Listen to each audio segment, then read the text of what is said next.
I'm officially a struggling actor. Emphasis on the struggling. Of the acting. That's all right though. Did you guys know that before she made it on Friends, Jennifer Aniston used to drive around Hollywood crying her eyes out? I heard that and I was like, I'm on my way! Don't mean to brag, but I kind of got that down. It's a good thing, so I'm just waiting for my sitcom. I did total my car recently. Silver lining, though, it's really hard to get a DUI without the D. You know, I used to be like zero tolerance on the drinking and driving thing when I was young and naive, but now that I've lived a little bit, it's a bit different. Like I used to think, oh, what kind of loser gets behind the wheel of a car drunk, you know? Now I'm kind of like, what kind of a loser gets caught? I do like to drink. I don't think I have a problem. It's just that, you know, it helps. Like existence, let's forget. But friends of mine worry sometimes. Like, yeah, you carry around a flask. I'm like, okay, I'm not like some dirty old drunken man, all right? It's a Nalgene bottle. I used to live in Hollywood for a brief amount of time. Woo! Interesting. It's kind of like palm trees. Woo! Walk of Fame. Is that man shitting his pants? Starbucks. Something for everybody. Really, something for everybody. It was a little sad watching young women, you know, just kind of plastic and stilted. You know, you'd open a door to a public place and they turn as if to say, are you important? Do you think I'm pretty? I'm so hungry. I'm just thinking my own thoughts. And then it was kind of entertaining though watching men talk to them. Because some of these women were a little bit more attractive than they were necessarily intelligent. You know, they'd say things like, wait a minute. If you're a Canadian, how come you can understand the words that are coming out of my mouth right now?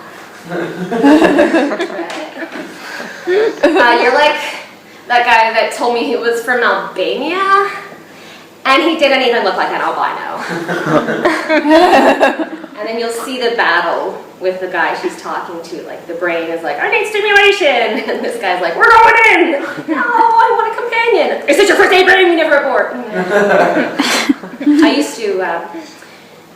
I used to date this guy who was white. He didn't know that he wasn't black. It's a common affliction in North America, apparently. I was patient. I just got really tired of him calling me boo all the time. Like, hey boo, you scared me again. This is getting old. Have you guys ever seen an ugly person jogging? You think to yourself, like, oh, it's actually really pointless for you. You shouldn't laugh at it, it's very mean. This guy came up to me after a show I did a while back. And he said, and I quote, yo girl, you know what, I didn't mind you. And I was like, whoa, whoa, whoa. You had me at yo. He goes, you're not Miss Typical Female Comic, you know, being fat, hating men, eating chocolate, loving cats, and I was like, she sounds hilarious! Did you give my Aunt Pamela a microphone? Is that who you saw? And that's not, I told him that's not a euphemism, like for my period, okay? That's literally my Aunt Pamela who comes to visit like once a month, and she is a downer. Then he said, this was his final message to me, he says, you female comics, you need to stop talking about vaginal issues. Alright, I will rally up the troops. Did you go to see a show at a Lamaze class?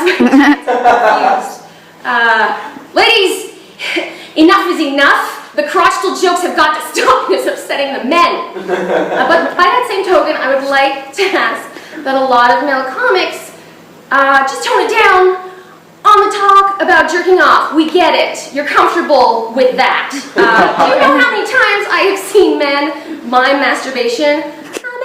So many times that I should be like way better at giving hand job. That is a lot.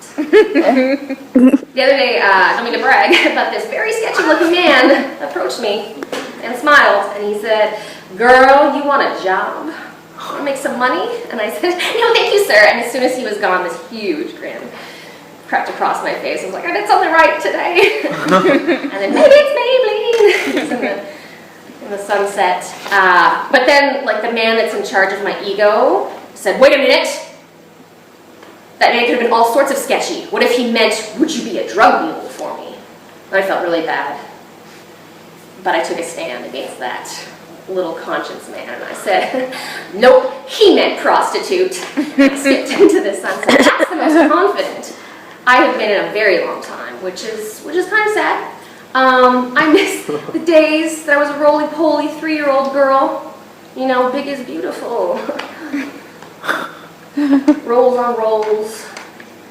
And I could bottle that confidence, like half of it, and I'd probably run for president. My mom one time gave me a bathing suit, a 2-piece, not as a joke, just to empower me. And I wore it. The day that we went to the beach, I walked down the stairs, nostrils fully flared.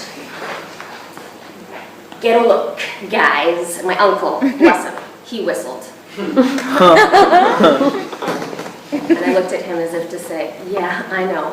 I'm sexy. Why? It's simple math, okay? I'm wearing a bikini. Who wears bikinis? California girls. Who is sexy? California girls. 1 + 1 equals this." Any questions?